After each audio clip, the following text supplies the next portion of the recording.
የሐዋርያው የጳውሎስ መልእክት ወደ ገላትያ ሰዎች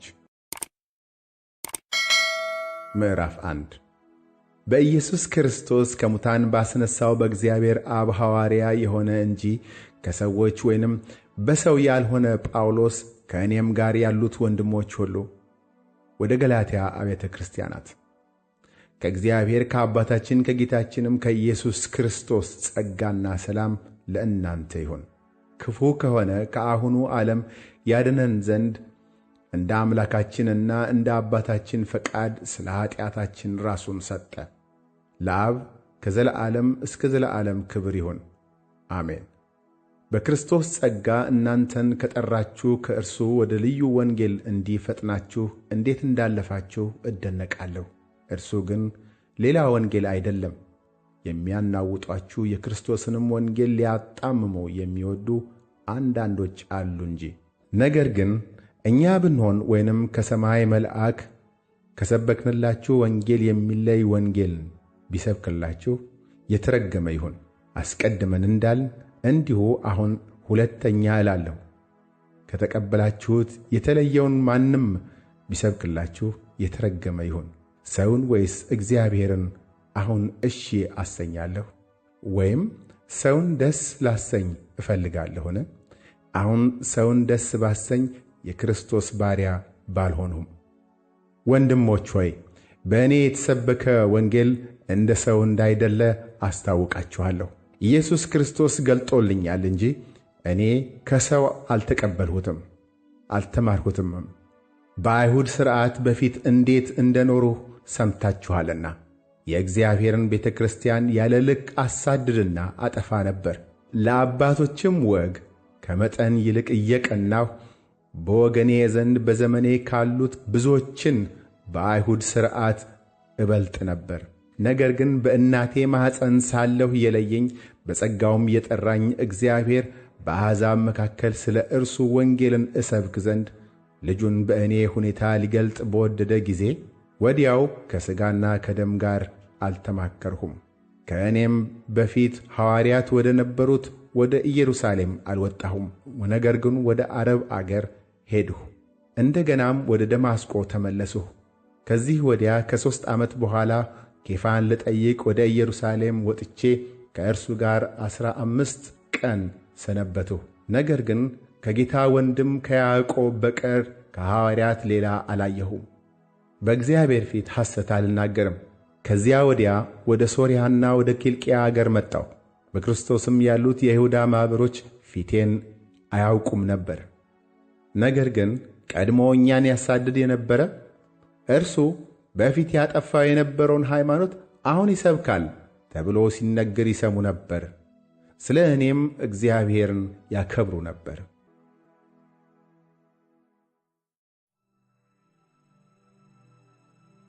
ምዕራፍ 2 ከዚያ ወዲያ ከ14 ዓመት በኋላ ከበርናባስ ጋር ቲቶን ደግሞ ይዤ ወደ ኢየሩሳሌም ሁለተኛ መጣሁ። እንደ ተገለጠልኝም ወጣሁ። ምናልባትም በከንቱ እንዳልሮጥ ወይም በከንቱ ሮጬ እንዳልሆን በአሕዛብ መካከል የምሰብከውን ወንጌል አስታወቅኋቸው። ዋኖች ግን መስለው ለሚታዩ ለብቻቸው አስታወቅኋቸው። ነገር ግን ከእኔ ጋር የነበረ ቲቶ እንኳ የግሪክ ሰው ሲሆን ሊገረዝ ዘንድ ግድ አላሉትም። ነገር ግን ባሪያዎች ሊያደርጉን በክርስቶስ ኢየሱስ ያለንን አርነታችንን ይሰልሉ ዘንድ ሾልከው በስውር ስለ ገቡ ስለ ሐሰተኞች ወንድሞች ነበር። የወንጌልም እውነት በእናንተ ዘንድ ጸንቶ እንዲኖር ለአንድ ሰዓት እንኳ ለቀን አልተገዛንላቸውም። አለቆች የመሰሉት ግን በፊት ማን እንደነበሩ አይገደኝም። እግዚአብሔር የሰውን ፊት አይቶ አያደላም። አለቆች የመሰሉት አንዳች እንኳ አልጨመሩልኝምና። ተመልሰው ግን ጴጥሮስ ለተገረዙት የሆነው ወንጌል አደራ እንደ ተሰጠው እንዲሁ ለእኔ ላልተገረዙት የሆነው ወንጌል አደራ እንደ ተሰጠኝ አዩ።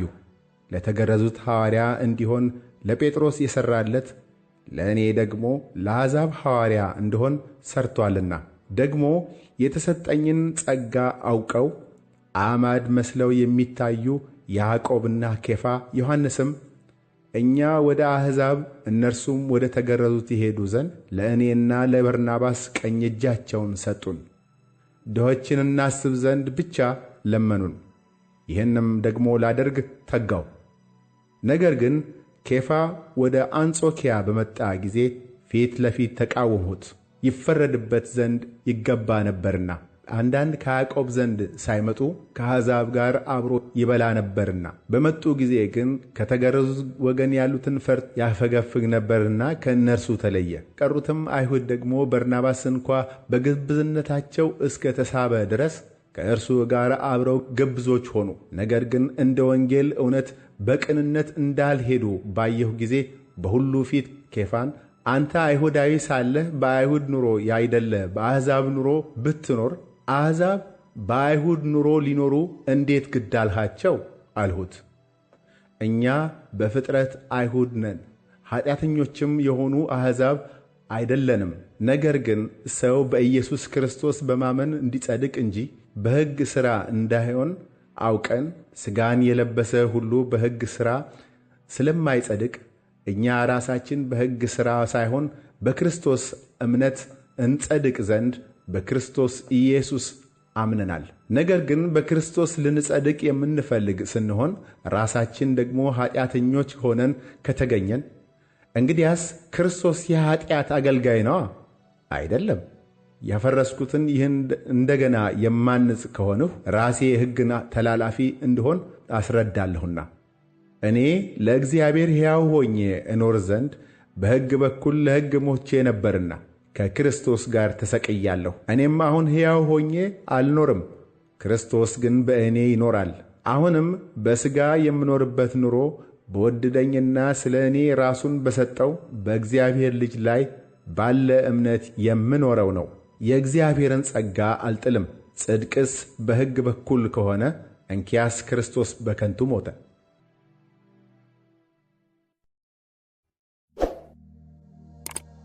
ምዕራፍ 3 የማታስተውሉ የገላትያ ሰዎች ሆይ በዐይናችሁ ፊት ኢየሱስ ክርስቶስ እንደተሰቀለ ሆኖ ተስሎ ነበር። ለእውነት እንዳትታዘዙ አዚም ያደረገባችሁ ማን ነው? ይህን ብቻ ከእናንተ እንድማር እወዳለሁ። በሕግ ሥራ ወይንም ከእምነት ጋር በሆነ መስማት መንፈስን ተቀበላችሁን? እንዲህን የማታስተውሉ ናችሁ? በመንፈስ ጀምራችሁ አሁን በሥጋ ትፈጽማላችሁን? በውኑ ከንቱ እንደሆነስ እንደዚህ ያለ መከራ በከንቱ ተቀበላችሁን?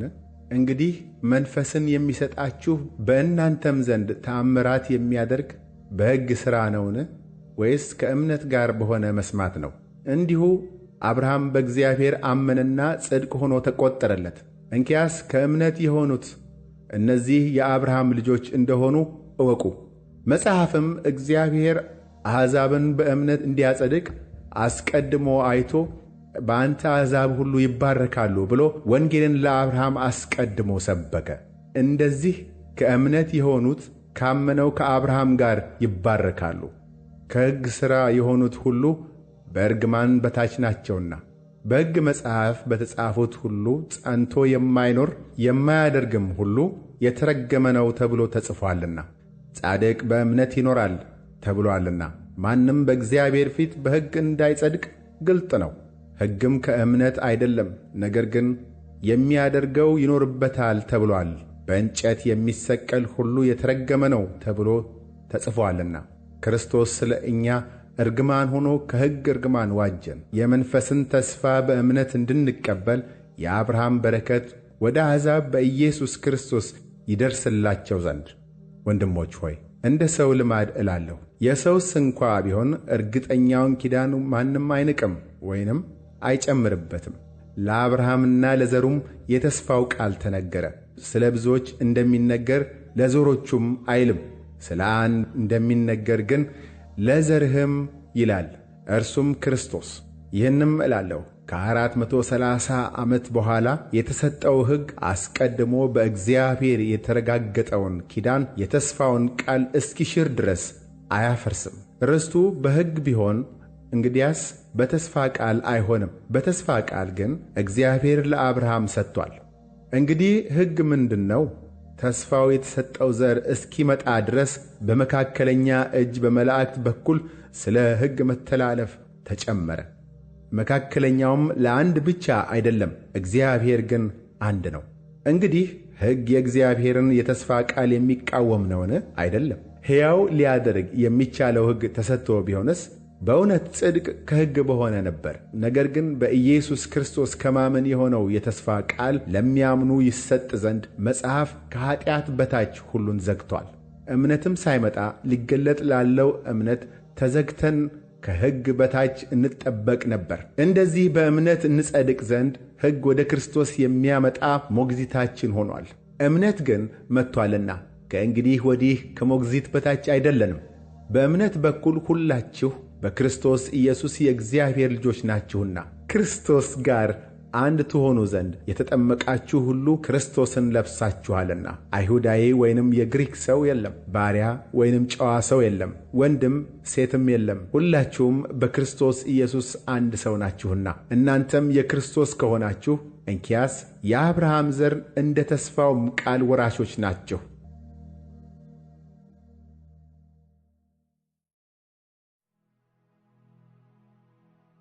ምዕራፍ 4 ነገር ግን እላለሁ ወራሹ ሕፃን ሆኖ ባለበት ዘመን ሁሉ ምንም የሁሉ ጌታ ቢሆን ከቶ ከባሪያ አይለይም።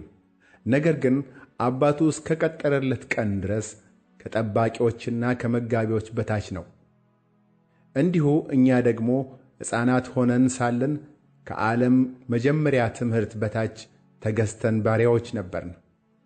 ነገር ግን የዘመኑ ፍጻሜ በደረሰ ጊዜ እግዚአብሔር ከሴት የተወለደውን ከሕግም በታች የተወለደውን ልጁን ላከ፣ እንደ ልጆች እንሆን ዘንድ ከሕግ በታች ያሉትን ይዋጅ ዘንድ።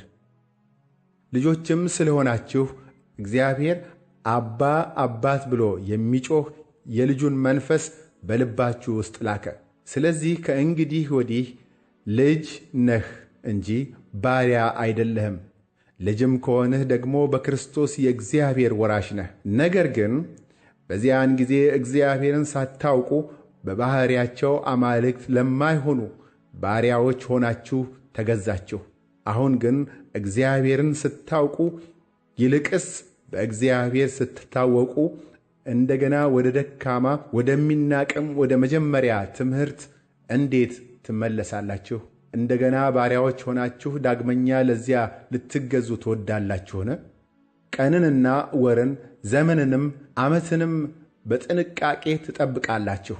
ምናልባት በከንቱ ለእናንተ ደክሜያለሁ ብዬ እፈራችኋለሁ።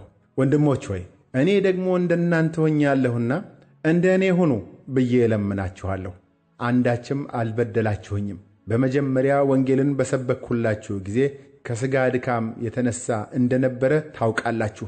በሥጋዬም ፈተና የሆነባችሁን ነገር አልናቃችሁትምና አልተጸየፋችሁትም። ነገር ግን እንደ እግዚአብሔር መልአክ አዎን እንደ ክርስቶስ ኢየሱስ ተቀበላችሁኝ። እንግዲህ ደስ ማሰኘታችሁ ወዴት አለ? ብቻለስ ዐይኖቻችሁን አውጥታችሁ በሰጣችሁኝ ብዬ እመሰክርላችኋለሁ።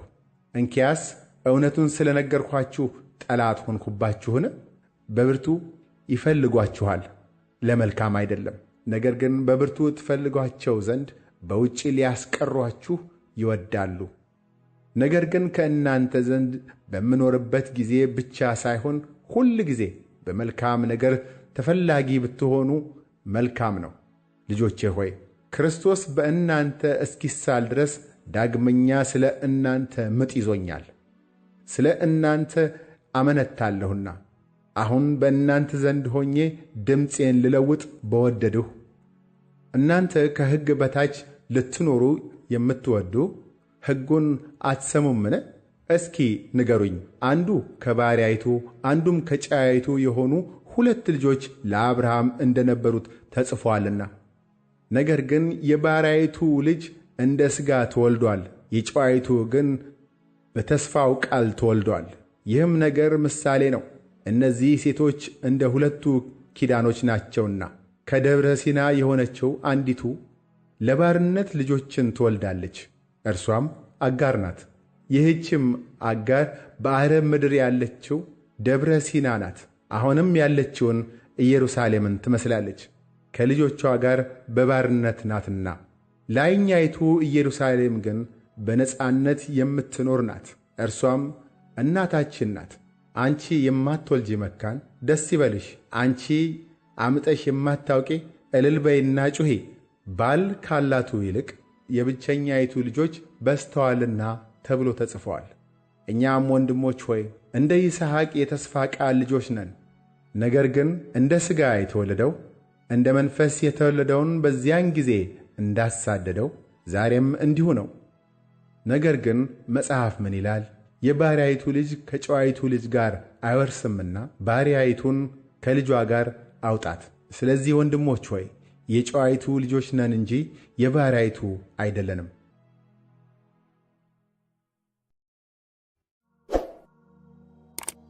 ምዕራፍ 5 በነጻነት ልንኖር ክርስቶስ ነጻነት አወጣን። እንግዲህ ጸንታችሁ ቁሙ፣ እንደገናም በባርነት ቀንበር አትያዙ። እነሆ እኔ ጳውሎስ እላችኋለሁ፣ ብትገረዙ ክርስቶስ ምንም አይጠቅማችሁም። ሕግንም ሁሉ እንዲፈጽም ግድ አለበት ብዬ ለሚገረዙት ሁሉ ለእያንዳንዶች ደግሜ እመሰክራለሁ። በሕግ ልትጸድቁ የምትፈልጉ ከክርስቶስ ተለይታችሁ ከጸጋው ወድቃችኋል። እኛ በመንፈስ ከእምነት የጽድቅን ተስፋ እንጠብቃለንና በክርስቶስ ኢየሱስ ሆኖ በፍቅር የሚሠራ እምነት እንጂ መገረዝ ቢሆን ወይንም አለመገረዝ አይጠቅምምና። በመልካም ትሮጡ ነበር፣ ለእውነት እንዳትታዘዙ ማን ከለከላችሁ? ይህ ማባበል ከሚጠራችሁ አልወጣም። ጥቂት እርሾ ሊጡን ሁሉ ያቦካል። የተለየ ነገር ከቶ እንዳታስቡ፣ እኔ በጌታ ስለ እናንተ ታምኛለሁ። የሚያናውጣችሁ ማንም ቢኖር ግን ፍርዱን ሊሸከም ነው። ነገር ግን ወንድሞች ሆይ እኔ ገና እስካሁን መገረዝን ብሰብክ እስከ አሁን ድረስ ለምን ያሳድዱኛል? እንኪያስ የመስቀል እንቅፋት ተወግዷል። የሚያውኳችሁ ይቆረጡ። ወንድሞች ሆይ እናንተ ለአርነት ተጠርታችኋልና፣ ብቻ አርነታችሁ ለሥጋ ምክንያትን አይስጥ። ነገር ግን በፍቅር እርስ በርሳችሁ እንደ ባሪያዎች ሁኑ። ሕግ ሁሉ በአንድ ቃል ይፈጸማልና እርሱም ባልንጀራህን እንደ ራስህ ውደድ የሚል ነው።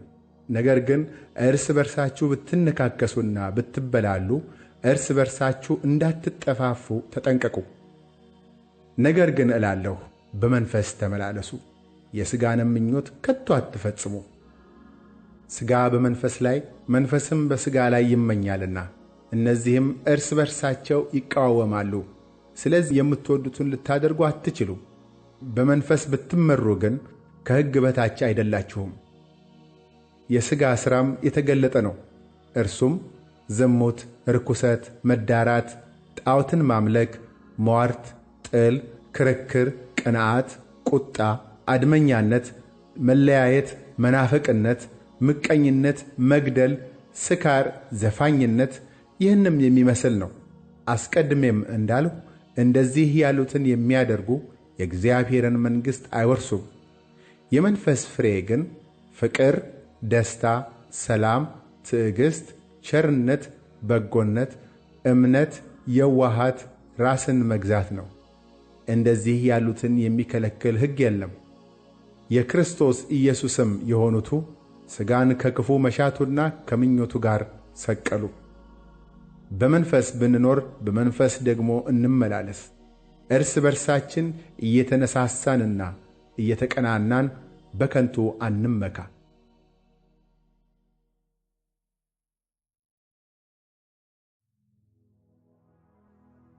ምዕራፍ 6 ወንድሞች ሆይ ሰው በማናቸውም በደል ስንኳ ቢገኝ መንፈሳውያን የሆናችሁ እናንተ እንደዚህ ያለውን ሰው በየዋሃት መንፈስ አቅኑት። አንተ ደግሞ እንዳትፈተን ራስህን ጠብቅ።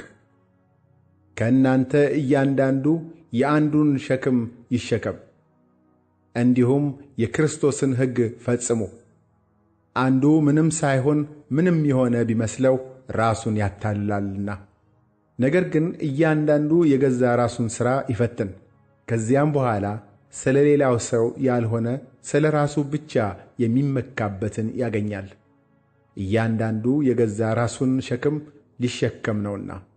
ነገር ግን ቃሉን የሚማር ከሚያስተምረው ጋር መልካምን ነገር ሁሉ ይካፈላል። አትሳቱ፣ እግዚአብሔር አይዘበትበትም። ሰው የሚዘራውን ሁሉ ያንኑ ደግሞ ያጭዳልና፣ በገዛ ሥጋው የሚዘራ ከሥጋው መበስበስን ያጭዳልና፣ በመንፈስ ግን የሚዘራው ከመንፈስ የዘለዓለምን ሕይወት ያጭዳል። ባንዝልም በጊዜው እናጭዳለንና። መልካም ሥራን ለመሥራት አንታክት። እንግዲያስ ጊዜ ካገኘን ዘንድ ለሰው ሁሉ ይልቁንም ለሃይማኖት ቤት ሰዎች መልካም እናድርግ። እንዴት ባሉ ታላላቆች ፊደላት በእጄ እንደ ጻፍሁላችሁ እዩ። በሥጋ መልካም ሆነው ሊታዩ የሚወዱ ሁሉ እንድትገረዙ ግድ አሏችሁ። ነገር ግን ስለ ክርስቶስ መስቀል እንዳይሰደዱ ብቻ ነው። በሥጋችሁ እንዲመኩ ልትገረዙ ይወዳሉ እንጂ የተገረዙቱ ራሳቸው እንኳ ሕግን አይጠብቁም። ነገር ግን ዓለም ለእኔ የተሰቀለበት እኔም ለዓለም የተሰቀልኩበት ከጌታችን ከኢየሱስ ክርስቶስ መስቀል በቀር ሌላ ትምክህት ከእኔ ይራቅ። በክርስቶስ ኢየሱስ አዲስ ፍጥረት መሆን ይጠቅማል እንጂ መገረዝ ቢሆን ወይንም አለመገረዝ አይጠቅምምና። በዚህም ሥርዓት በሚመላለሱ ሁሉ ላይ በእግዚአብሔር እስራኤልም ላይ ሰላምና ምሕረት ይሁን። እኔ የኢየሱስን ማኅተም በሥጋዬ ተሸክሜአለሁና ከእንግዲህ ወዲህ አንድ ስንኳ አያድክመኝ። ወንድሞች ሆይ የጌታችን የኢየሱስ ክርስቶስ ጸጋ ከመንፈሳችሁ ጋር ይሁን። አሜን።